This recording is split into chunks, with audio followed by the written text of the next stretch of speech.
Now, these two deeply cushioned trail running shoes have a lot in common. Very similar weights, almost identical heel offsets, and you can see they are both clearly deeply cushioned. However, there is one massive difference, and that is when it comes down to price. So the current Hoka Speedgoat 5s retail in the UK for £130, whereas the SATISFY NORDA 001 collaboration shoe comes in at an eye-watering £280. And yep, you heard me right, I said £280, and it's actually one of the most expensive running shoes I've ever run in. So the question we're going to answer today is, are these worth £150 more than one of the most popular long distance trail running shoes on the market?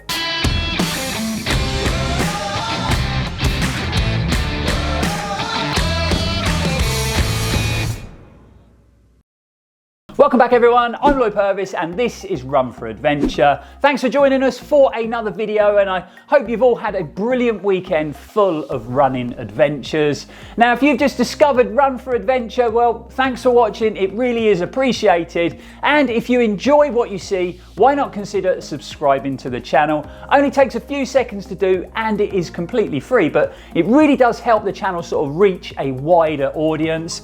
And while you're there, don't forget to hit that bell icon, because then you'll be notified when we upload any new exciting running content. Now, with the world of running shoes seeming to get softer and softer and midsoles getting higher and higher day by day, and we're obviously seeing this crossover into the trail running shoe world more and more, I thought it'd be good timing to do a head-to-head with these two trail shoes. So we got Hoka's Speedgoats, kind of the original deeply cushioned trail running shoe, and Hoka are the brand that are kind of responsible for this whole oversized midsole thing, up against the new kids on the block coming out of Canada, the Norda 001. So like I already mentioned, there is quite a lot of similarities between these two models. So let's jump in. I'm going to give you a few stats. We're going to break down the construction of both shoes in a bit more detail, and then we're going to answer that all important question of which shoe do I personally think is better value for money. We already know that there's quite a big difference when it comes to price, and to be fair to the Norda brand, this is actually their collaboration shoe with apparel brand SATISFY, so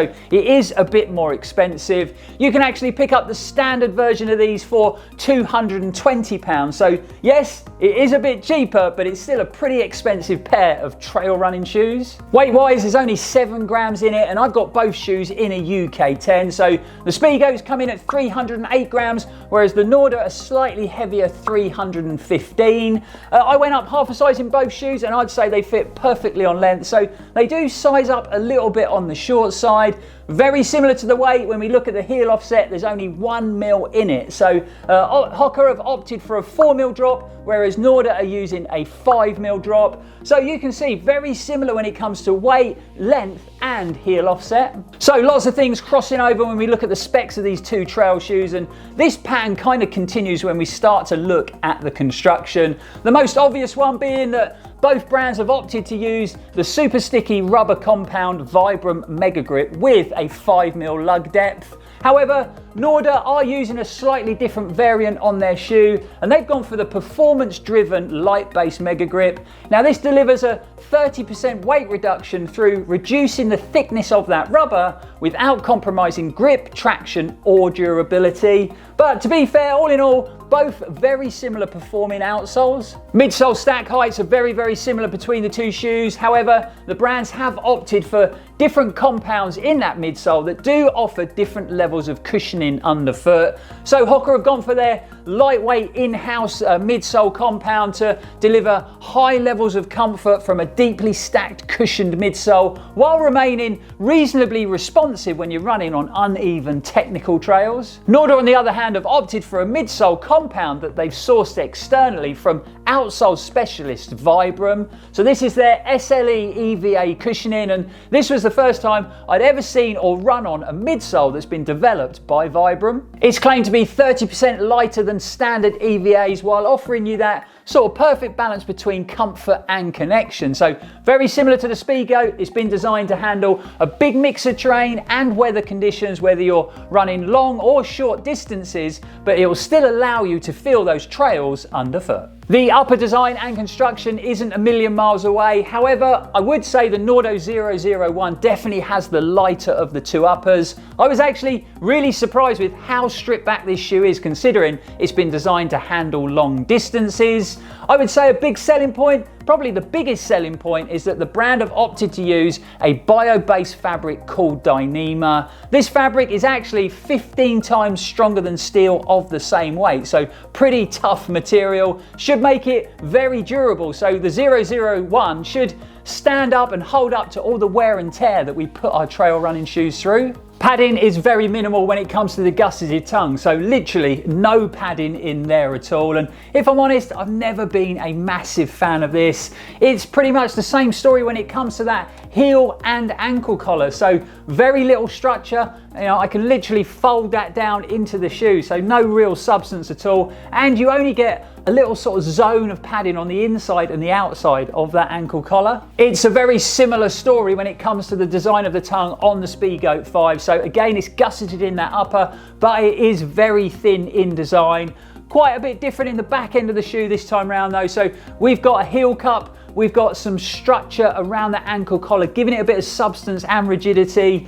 Just the right level of padding for me, so not too much, not too little. And you can see Hoka have worked in this sort of flared heel design for the first time on the Speedgoat, just to help you sort of get in and out of the shoe a bit easier, but also to help with taking a bit of pressure off the Achilles tendon. As far as fit and width goes, I would say that the Norda 001s do offer a bit more volume and a bit more width in the toe box. The Speedgoats seem to pinch in a bit narrow as you move closer to the toe. However, definitely a bit more sort of volume at the midfoot. So I've got quite a shallow foot, so you can see I have to pull those laces in quite tight to feel like I'm sort of locked down around that midfoot in the upper. Whereas the 001s seem to fit my foot shape a bit better at the midfoot. So that's a bit of information about the two trail running shoes, but I think it's about time we compared the performance, because at the end of the day, the SG5 and the 001s have been designed to carry out a very similar role in a trail runner's shoe rotation. The first thing we need to talk about is outsole performance, and obviously with the two brands opting for Vibram Mega Grip rubber, they've both handled the sort of rocky or wet rocky trails really well. This rubber compound is brilliant on that type of terrain. I haven't really noticed the weight saving properties of the light base. It's only going to be grams, so I didn't really notice it, but there has been a slight difference when it comes to performance on muddy trails. Even though Hoka did update the lug pattern on the new Speedgoats, and I think it does offer a bit more traction in the mud, I still feel that this lug design on the Norda outsole does perform better in muddy conditions. I actually think with the combination of that Vibram Mega Grip light base and this lug design, it really does give you a top performing outsole that can handle pretty much most terrains and conditions. On first inspection, the midsoles do look alike, but the two compounds do offer a slightly different feel underfoot. So the Hoka is all about softness and plush ride like it always has been, and you know, it soaks up those long miles with ease, whereas the Vibram compound in the 001 is a little bit firmer. It definitely takes a couple more runs to sort of bed it in and to soften up. Once it did, I actually really enjoyed the levels of comfort it gave me. But both shoes work really well out on those long runs, especially if you're crossing over to sections of tarmac or firmer trails. Don't get me wrong, this is still a deeply cushioned midsole, but I think having that slightly firmer edge to it does give you a bit more ground feel when you're moving on more technical trails. So I personally think maybe the balance between comfort and connection is a little bit better in the 001s, but if I'm honest, there's not a lot in it, and I think they're actually both really great performing midsoles if you like a heavily cushioned trail running shoe. On to upper performance, and again, not a million miles away. However, I feel that this Dyneema upper is lighter, it is a bit more breathable. Because the shoe is so stripped back, it handles wet conditions really well. This shoe drains super fast, so you don't get any of that sort of squelchy shoe business going on. However, I do feel that the heel and ankle design is a bit of a letdown. It's so understructured that it's really hard to get locked down in the back end of the shoe because there's no shape, there's no heel cup, and this sort of ankle collar is really sloppy around your foot, and I think the back end of the shoe needs a complete rethink. It's great to try and make your running shoes nice and lightweight, but if that's detrimental to the fit and the feel of the shoe, then it's kind of a pointless exercise. The Speedgoat definitely wins when it comes to heel design for me. Felt really well held and locked down in the back end of the shoe. Like I mentioned, just the right level of padding for me when it comes to comfort. However, maybe a little bit more padding in that thin tongue would be a good thing. I haven't had any issues with it, but it would just add a nice layer of plushness to the top of your foot, and I think it would really help when it comes to midfoot lockdown. So wrapping up with a quick conclusion, and don't worry, we're going to answer that all important question in a minute as well, but I actually think both shoes handle the long stuff really well. They can soak up long sections of tarmac with ease. You still get a pretty good level of connection on uneven trails, even though you've got that deep stack height. Obviously, both shoes being clad with a Vibram Mega Grip outsole, brilliant in rocky areas, wet rocky areas, full of confidence with this sticky rubber. I think the Norda 001s do perform a little bit better in muddy conditions. However, when it comes to fit, the Speedgoat wins hands down. Much better lockdown around your heel, and I'm really hoping that Norda kind of listened to all the feedback from all the runners and they redesign that ankle collar and heel cup in the next version. So with the SATISFY Norda collaboration shoe costing well over double the price of the Speedgoat 5s, is it worth that hefty price when you compare it to one of trail running's favourites from Hoka? Unfortunately, my answer is a big fat no. Yes, this upper has Dyneema in it, which is a super strong fibre, and it's going to be very durable, hold up to lots and lots of miles. But what about the durability when it comes to the midsole and the outsole? Surely they're going to break down at the same rate of any other trail running shoe. Then you've got that really poorly designed ankle collar and heel cup.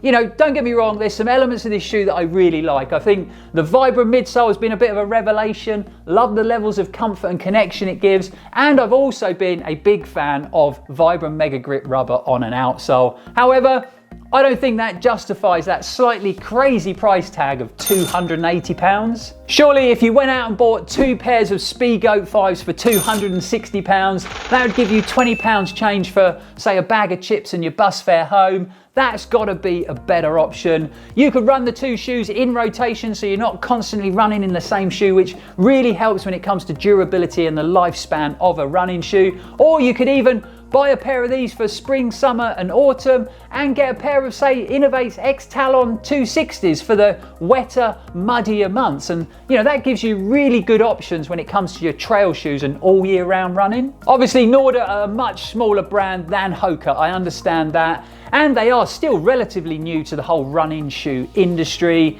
I think it's going to be really interesting to see what they get up to over the next couple of years, because they definitely created some hype with the 001.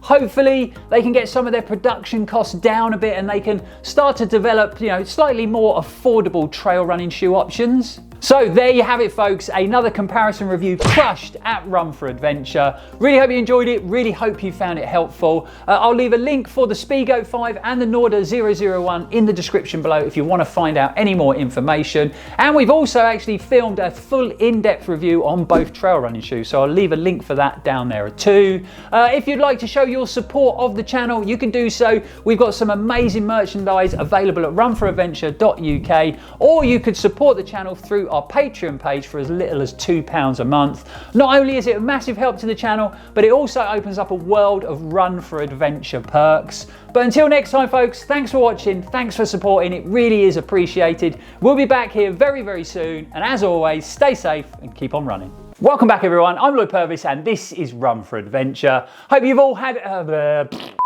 these 2 shoes head to head. So we've got Hoka's Speedgoats, the kind of original... Sorry guys, it's early in the morning.